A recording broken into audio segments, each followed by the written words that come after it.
Estamos de volta com a endocrinologista e metabologista doutora Gisele Nantes.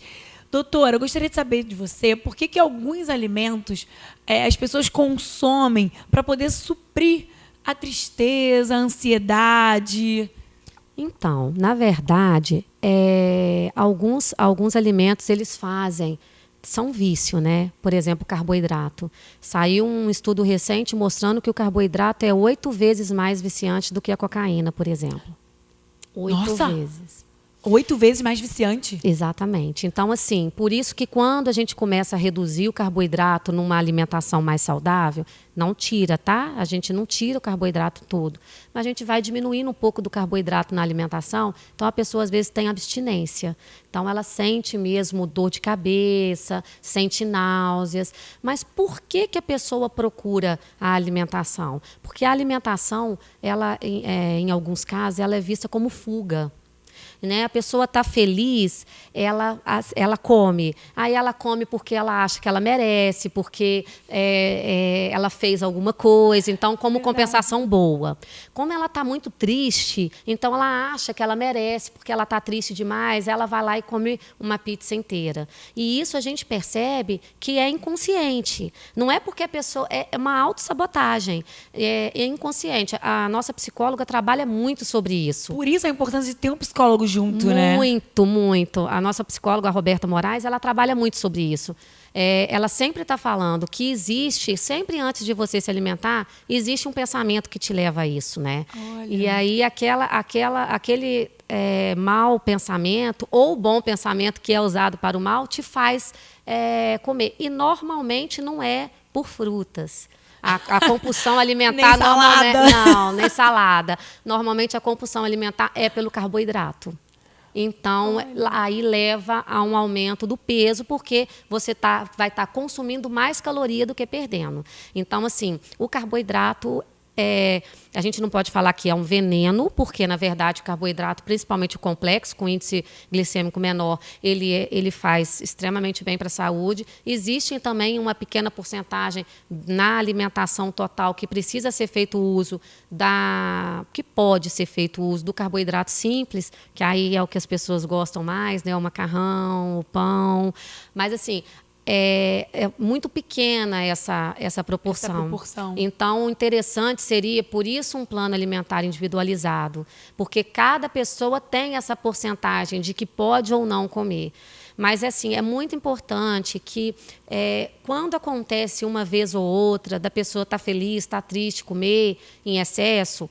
Ok, o problema é quando isso começa a ser sempre. Então, uma pessoa que tem uma reeducação alimentar, por exemplo, ela passa uma semana muito legal. Se ela sair um dia ou outro, às vezes de 15 em 15 dias, comer alguma coisa, porque a pessoa não precisa deixar de ter vida social. Uhum. Eu concordo que a alimentação ela traz uma vida social. Você não vai sair com os amigos e não vai... Principalmente quando se fala de bebida alcoólica, exatamente. É totalmente social. É totalmente social. Mas o que acontece é que isso deveria vir esporadicamente. Isso não pode ser junto com uma má alimentação na semana inteira. Então, assim, o que eu costumo falar é que a pessoa precisa se planejar, né? Então, isso, a nossa nutricionista Catiúcha vive falando, porque a pessoa precisa se planejar. Ela, no domingo, ela precisa planejar a alimentação dela durante a semana, porque assim ela não vai sair. Olha, é difícil, por exemplo, você está trabalhando a segunda-feira de manhã toda. Aí, na hora do almoço, se você tiver que correr, você pega o mais simples. O mais simples... Nunca é o mais saudável. Nunca é o mais saudável. Então, assim, se você já tiver, né, às vezes, cozinhar um frango, já congelar, na hora você só esquentar, se você já tiver os seus legumes picados para o dia, se você tiver como fazer isso, ou mesmo levar a sua comida no trabalho. Nem sempre a pessoa consegue ir em casa. Então, assim, é preciso ter estratégias. Cada um vai ter a sua estratégia, porque a minha não pode ser igual à sua. Nós somos pessoas diferentes, nós temos realidades diferentes, hábitos diferentes. Por isso a importância da individualização do tratamento de cada um. Entendeu? Eu achei super importante, porque às vezes a pessoa fala assim, eu sou muito ansiosa, eu como muito doce, e aí vai no médico, pro médico dar aquele remedinho para parar a ansiedade. Sendo que Não, né? A gente pode ir no psicólogo, fazer esse tratamento junto com o psicólogo. Isso. Eu acho que o importante é o seguinte, Faiga, não existe receita de bolo. E nem milagre, né? E nem milagre. Então, assim, eu não tenho como falar para a pessoa assim, ó, se você está acima do peso, faça isso, isso e isso que vai dar certo. Não é assim. Você precisa se consultar com o profissional. O profissional precisa te orientar. E aí, a partir dessa orientação, você procurar o caminho que é mais certo para você. Entendeu? É verdade que as mulheres obesas, elas podem apresentar aumento de pelos, irregularidade menstrual e infertilidade? Sim. Na verdade, o que acontece? Existem algumas alterações hormonais que também levam ao ganho de peso. E algumas dessas alterações hormonais estão ligadas diretamente a essa parte da sexualidade, né? Da parte do ganho de pelo, que o pelo é normalmente aumento do hormônio masculino no organismo, a infertilidade, que normalmente é uma diminuição do feminino, ou algumas outras partes, inclusive já hoje em dia, já se faz, quando vai fazer o tratamento de infertilidade, também se faz um tratamento junto da obesidade. Porque é muito comum uma pessoa que tem obesidade, ela ter uma dificuldade na ovulação e uma dificuldade no engravidar, na gestação. Nossa. Entendeu? Muito legal, Traz muito muita importante coisa. a gente poder esclarecer isso. Na verdade, a obesidade hoje, ela é multifatorial mesmo e ela traz muitas consequências. E as pessoas tendem a olhar a obesidade como estética. E eu tenho muita preocupação com isso. Isso é verdade. Eu tenho muita preocupação, porque a pessoa não pode olhar como estética, porque quando você olha como estética, você tem início, meio e fim. A pessoa que faz uma dieta da moda, ela pega a dieta daquela atriz que emagreceu, ela vai ter um início, meio e um fim na dieta. Ela não está reeducando a alimentação. Não está mudando o estilo de vida. Não está mudando hábito nenhum, entendeu? E é importante que a pessoa entenda assim, a obesidade, ela está em crescimento mundial, não é à toa. As pessoas hoje, como diz a nossa nutricionista, elas abrem mais sacolas do que elas descascam o alimento. Verdade, pela praticidade. Pela praticidade. Então, assim, é importante que a pessoa tenha consciência da necessidade da mudança do hábito. Porque se ela não mudar o hábito, ela vai emagrecer e vai engordar. E não é fácil. Eu estou para te falar que é mais fácil fazer uma dietinha de moda, uma restritiva, um mês perder peso, do que você reeducar. É mais fácil. Mas você perde peso com facilidade e ganha com facilidade. Quando você reeduca, quando você muda seus hábitos, você consegue perder peso e não ganhar mais. E você consegue ficar atento, porque se você começar a ganhar, você sabe que precisa, em alguma coisa, modificar para poder não ter esse ganho tão grande. Por isso, a importância do acompanhamento multidisciplinar e do acompanhamento profissional. Não, e é bacana que quando você muda os seus hábitos, você começa a pensar exatamente no que você está comendo, nas escolhas que você está fazendo. Faça boas escolhas. Faça boas escolhas. Isso e aí. eu brinco, né, porque eu fui fazer me pesar naquela biopedância, que eu tenho raiva dela, mas hoje em dia eu tô de bem com ela. E aí eu tinha, acho que uns 2 meses que meu filho tinha nascido. E deu obesidade. Eu nunca fui obesa. Nunca, na minha vida. Sempre fui magra. E aí, de repente, eu me vi com um laudo de obesidade. E aquilo pra mim foi um choque. E eu falei, nossa, tá na hora de mudar. Porque isso não é pra mim. Eu não sou obesa, nunca fui obesa, não vai ser hoje que eu vou ser. E aí eu realmente resolvi mudar o estilo de vida, meus hábitos alimentares. As pessoas perguntam, mas como você consegue? Você sempre sai todo final de semana, como você consegue? E eu falo pra todo mundo, olha, café da manhã sempre tem ovo. Em qualquer hotel que você vai, em qualquer lugar no mundo, tem ovo. É verdade. Então não tem desculpa. Você só vai comer outra coisa se quiser. O ovo é uma boa alimentação mesmo. O ovo, ele é bem completo. Não tem desculpa, né? Aquele, mas eu tô com vontade do pãozinho. Ok, é vontade.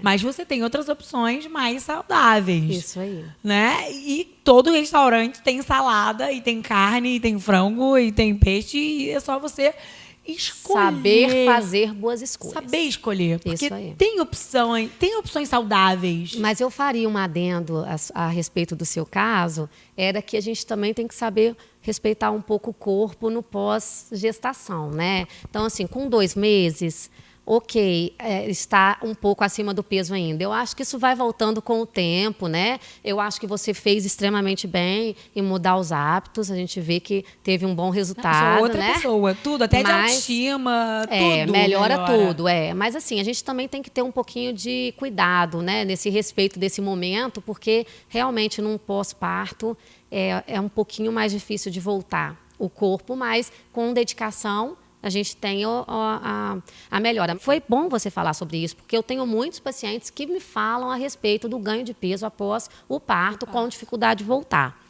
Eu acho que, como eu sou mãe, também meu filho entende muito bem. Meu filho tem 2 anos e 10 meses. Eu sei que o que acontece é que depois que o filho nasce, além de tudo, muda um pouco o foco. Né? A gente tira o foco da gente e passa o foco para a criança. Então, tem um tempo que a gente acaba respeitando isso, porque é comum, principalmente se for mãe a primeira vez, é comum. Então, assim, se estiver fazendo um acompanhamento médico, eu tenho um cuidado de estar tentando puxar a pessoa para a realidade, né? Que tem que voltar, mas também respeitando esse tempo que ela tem de proximidade, né, digamos assim, com o filho. Mas depois é importante que se volte aos hábitos alimentares anteriores, se esses eram bons, né? Se não, passar a ter um hábito alimentar bom. Mais saudável, Mais né? saudável até por conta do seu filho, porque as crianças são esponjas. Elas vão sugar tudo de você. É verdade. Então, se na sua casa for comum comer biscoito de chocolate no café da manhã, ela vai... Esquece, a provavelmente. criança vai ter isso, tá? E aí é até interessante a gente entrar nesse assunto, porque a obesidade infantil também tem crescido muito. Demais. Isso. E o problema é que uma criança que tem a obesidade, ela tende, não é obrigatório, mas ela tende a ter uma fase adulta também de obesidade. E traz bastante comprometimento, né, para o desenvolvimento. Traz muito comprometimento. Por exemplo, o diabetes, que é uma doença crônica e que traz algumas comorbidades muito ruins quando não é tratada, a DM2, que a gente chama de diabetes tipo 2, enfim, ela tem vários fatores, mas um dos fatores é a obesidade. E antigamente a gente só via em criança a diabetes tipo 1, que é uma doença autoimune que começava de momento repentino. Mas, na verdade, hoje em dia já se vê criança com diabetes tipo 2. Uma coisa que não era aceitável em pensar nisso antigamente. Porque uma criança com uma doença de obeso, de adulto, né, hoje tem. E quando você olha para uma criança assim, você já vai direto para os pais. Falar quais são os hábitos alimentares desses pais. Não adianta. O tratamento da criança é tratar a família. Porque... normalmente, salvo em algumas exceções, porque existem algumas alterações hormonais que a criança pode ter, que leva ao ganho de peso, salvo algumas exceções, o problema é o ambiente obesogênico, o problema é a casa, é o que são os hábitos familiares que passam para a criança. Então, é um adendo legal da gente fazer, que eu acho que o importante da mudança de hábito, inclusive, é por amor aos seus familiares, né? A quem mora com você. Com certeza. Né? E quais são os riscos que a obesidade traz? Então, existem várias doenças, né, que são relacionadas à obesidade. Hoje em dia, a diabetes e a pressão alta, a hipertensão arterial sistêmica, são duas importantes, que hoje você vê muito. Se você não vê o diabetes hoje, você vê a resistência insulínica, o pré-diabetes. Então, às vezes, eu pego muito, não a pessoa já diabética, mas eu pego no pré-diabetes. Então, mais um pouquinho de tempo, ela vai ficar diabética. A diferença é que o pré-diabetes tem cura e o diabetes não. Então, quando você consegue pegar no início, é uma bênção, porque aí você consegue fazer um tratamento e a pessoa tem uma melhora. O problema circulatório também, problemas no joelho, nas articulações coxofemorais. Por quê? Porque aumenta muito o peso e isso causa alguns problemas.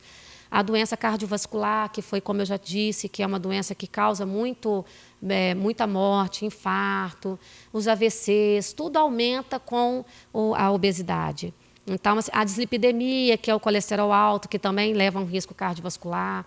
muita coisa que está ligada ao ganho de peso, justamente porque a obesidade não vem sozinha. Ela vem com má alimentação, ela vem com sedentarismo, ela vem com outras coisas, com algumas alterações metabólicas. Então, ela é uma doença multifatorial, ela vem com outras coisas que juntas causam um risco maior de várias doenças, além dela, porque a obesidade é uma doença, né? E, doutor, uma curiosidade. Quem tem maior facilidade para engordar e dificuldade de perder peso, o homem ou a mulher? Então, isso aí é uma pergunta que todo mundo me faz, né? Na verdade, a mulher tem mais facilidade de ganhar peso e tem mais dificuldade de perder. Ai, gente, coitado de nós, mulheres, né? Porque Poxa. o homem, não, isso não é uma regra, né? É o que eu falei, nunca é 100%, mas o homem, em regra, tem mais massa magra. Então, a pessoa que tem mais massa magra, ela tem um metabolismo mais aumentado. Então, ela tem um gasto, uma taxa metabólica maior, ela tem um gasto metabólico maior. Então, ela perde mais caloria, mesmo estando aqui sentada, por exemplo. Então, isso o homem tem a vantagem sobre a mulher. Agora, é lógico que quando a mulher ela faz atividade física, ela faz a musculação, ela tem uma boa massa magra, ela tem uma dificuldade também de ganho de peso, digamos assim, não de peso, de gordura, de obesidade, né? Por isso que a gente até fala que o IMC tem esse viés, né? Porque quando a mulher ou o homem tem muita massa magra, às vezes ela tem um peso mais alto na balança, ela tem um IMC que a gente chama de sobrepeso. Quando você vai ver, na verdade, não é um sobrepeso real, é porque, na verdade, ela tem mais massa magra do que gordura e acaba aumentando um pouco o peso. A balança aí, ela é um pouquinho diferente. Mas isso são em algumas exceções, né? Quando a gente fala numa população em geral, a população em geral até pode ter uma quantidade boa de massa magra, mas não é igual um fisiculturista, nada disso, né? Então, a gente consegue ter uma ideia legal a partir do IMC. Não saia daí, que a gente já volta com mais informações sobre a obesidade.